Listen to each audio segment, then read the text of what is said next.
আলোর পথের সম্মানিত শ্রোতাগণ, আমরা আজকে শুনব ইহুদি জাতির শুরু থেকে 2024 সাল পর্যন্ত তাদের ইতিহাস সম্পর্কে। আজকে শুনবো আমরা তৃতীয় পর্ব।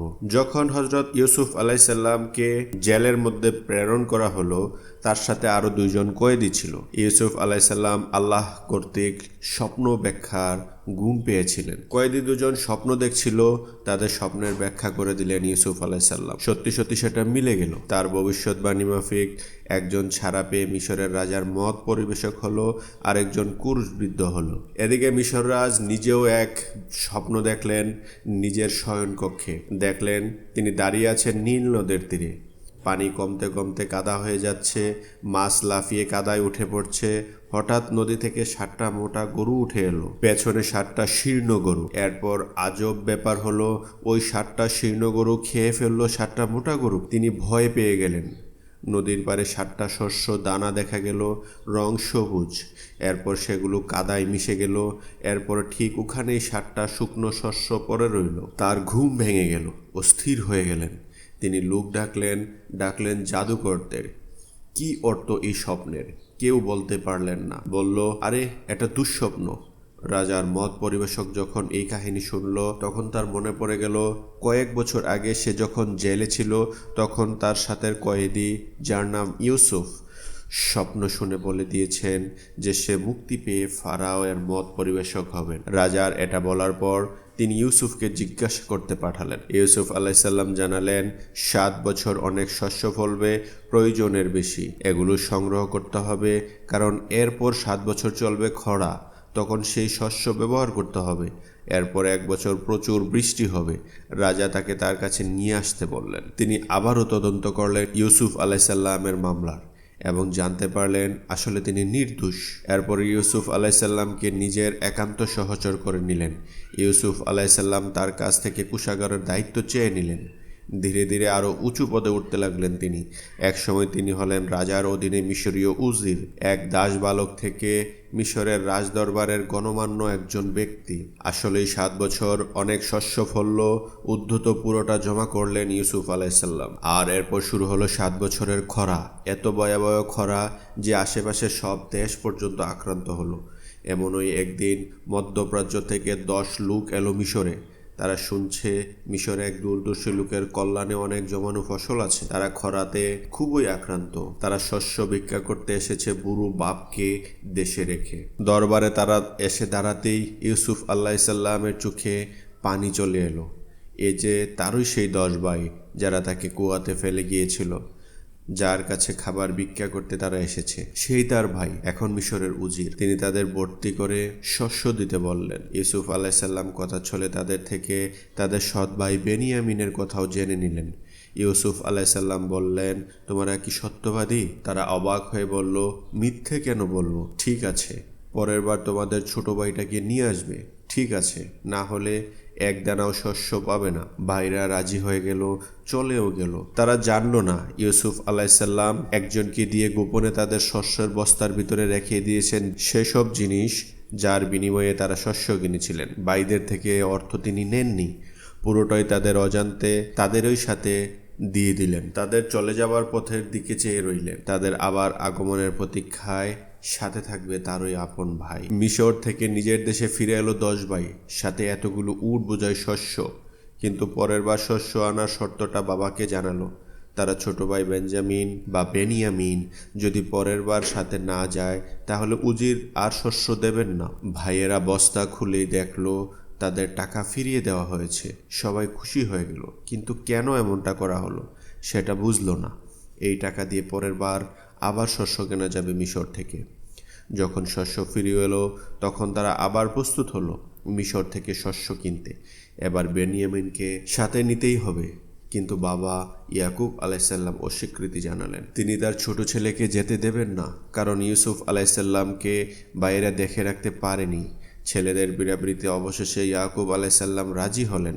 তবে কথা দিতে বলো, যে কোনো মূল্যে বেনিয়ামিনকে ফেরত আনতে হবে।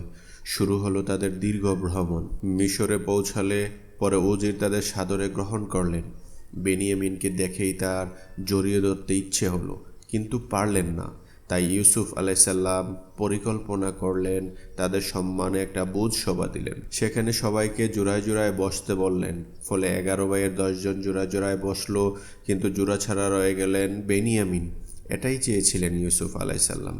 ফলে ইউসুফ আলাইসাল্লাম আর বেনিয়ামিন বসলেন একসাথে। কথিত আছে, ভোজের এক পর্যায়ে দেখা গেল বেনিয়ামিনের চোখে পানি। অশ্রুর কারণ জিজ্ঞেস করলেন ইউসুফ আলাইসাল্লাম। উত্তরে বললেন বেনিয়ামিন, আমার এক ভাইকে আমি হারিয়েছি ছোটবেলায়। ও যদি এখানে থাকতো তার পাশেই বসতাম আমি। সেদিন রাত্রে ইউসুফ আলাইসাল্লাম বেনিয়ামিনকে ডেকে নিলেন এক কক্ষে। এরপর বললেন, আমি তোমার সেই ভাই ইউসুফ, কিন্তু আপাতত ব্যাপারটা গোপন রাখতে বললেন। ইউসুফ আলাইসাল্লাম কর্তৃক নিজের পরিচয় ভাইকে জানাবার ঘটনা ইবনে কাসিরের তাফসিরে লিখিত আছে। পরদিন যখন উটের পিঠে চড়ানো হচ্ছিল শস্যের বস্তা, তখন ইউসুফ আলাইসাল্লামের আদেশে একজন গোপনে রাজার সোনার পাত্র শস্যের থলেতে ঢুকিয়ে রাখল। যখন বাইরে রওনা দিয়ে দিল, তখনই প্রধান ফটকে আটকে দেওয়া হলো। পাহারাদাররা চিৎকার করে উঠল, তোমরা চোর, তোমরা চোর। হঠাৎ এমন অভিযোগে অবাক হলো ভাইরা, কারণ তারা তো চুরি করেনি। তারা বলল, আমরা কেবল শস্য নিতে এসেছি। পরে তাদের জিজ্ঞাসা করা হলো, চোরের শাস্তি কি তোমাদের আইনে? তারা উত্তর দিল, যার সম্পদ চুরি করা হয়েছে তার দাস হয়ে থাকতে হবে চোর। যে ধরা পড়বে তাকে যেন শাস্তির জন্য আটক করা হয়। চিরুনি অভিযানের পর তাদের এক বস্তা থেকে আসলে রাজার সোনার পাত্র খুঁজে পাওয়া গেল বেনিয়ামিনের থলেতে। তখন অন্য 10 ভাই বলে উঠল, এ চুরি করতে পারে, এর ভাইটাও চোর ছিল।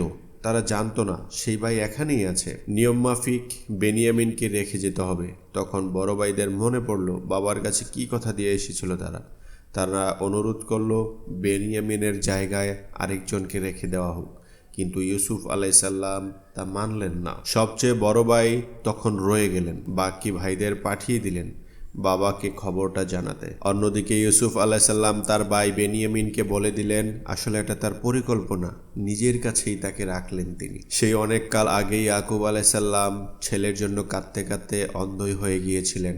আজ আরেক সন্তান হারিয়ে আরও কষ্ট পেলেন, কিন্তু কি করবে বুঝতে না পেরে পেটের তাড়নায় আবার এলো ভাইয়ের মিশরে। এবার রীতিমতো ভিক্ষা করলো তারা শস্যের জন্য। এবার আর পারলেন না জোসেফ নিজেকে ধরে রাখ। মিশরের ভাষা বাদ দিয়ে তার ভাইদের ভাষাতে বলে উঠলেন, তোমরা তোমাদের ভাই ইউসুফ আর বেনিয়ামিনকে কি করতে মনে আছে?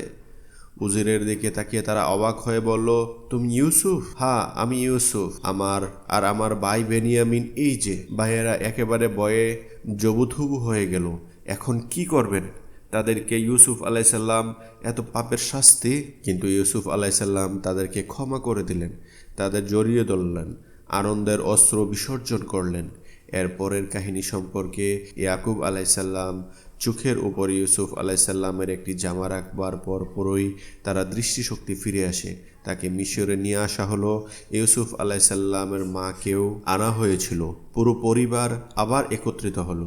রাজার সাথেও পরিচয় করিয়ে দেওয়া হলো তাদের। ইউসুফ আলাইসাল্লাম তার পিতামাতাকে উচ্চ আসনে বসালেন। এরপর উপস্থিত সকলকেই অর্থাৎ ভাইয়েরাও ইউসুফ আলাইসাল্লামের সামনে সিজদায় পড়ে গেলেন।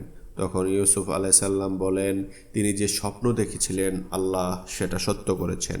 তখন থেকেই মিশরে বসবাস শুরু করলো ইয়াকুব আলাইসাল্লাম এর পরিবার, তার 12 সন্তান। এই 12 সন্তান পরবর্তীতে হিব্রু বা ইসরায়েলের 12 গোত্র হয়ে দাঁড়ায়, বনি ইসরায়েল। 110 বছর বয়সে মারা যান ইউসুফ আলাইসাল্লাম। মারা যাবার আগে তিনি অনুরোধ করেন তার লাশ যেন তার পূর্বপুরুষদের সাথে দাফন করা হয়। কোনো দিন যদি মিশর থেকে তারা চলে যায়, সাথে নিয়ে যায় লাশ। দর্শক, আপনাদের কথাটা মনে রাখতে হবে, পরবর্তী এক পর্বের জন্য যখন মুসা আলাইসাল্লাম বনি ইসরায়েলকে নিয়ে মিশর ত্যাগের পর্ব আসবে। যে বিষয়টি অনেকেই পুরোপুরি জানে না সেটি হলো যে ইসরায়েলিদের এত সাদরে মিশরে থাকতে দেওয়া হয়েছিল, একই ইসরায়েলিরা বা হিব্রুরা কিভাবে নির্যাতিত দাস হয়ে উঠল, কেন তারা অত্যাচারিত হতো, কেনই বা তাদের মিশর থেকে উদ্ধার করা এত জরুরি হয়ে পড়েছিল, কি হয়েছিল মাঝে শত শত বছর। পরের পর্বে ইউসুফ জুলেখার জানা অজানা বিবরণগুলো তুলে ধরার চেষ্টা করব ইনশাআল্লাহ।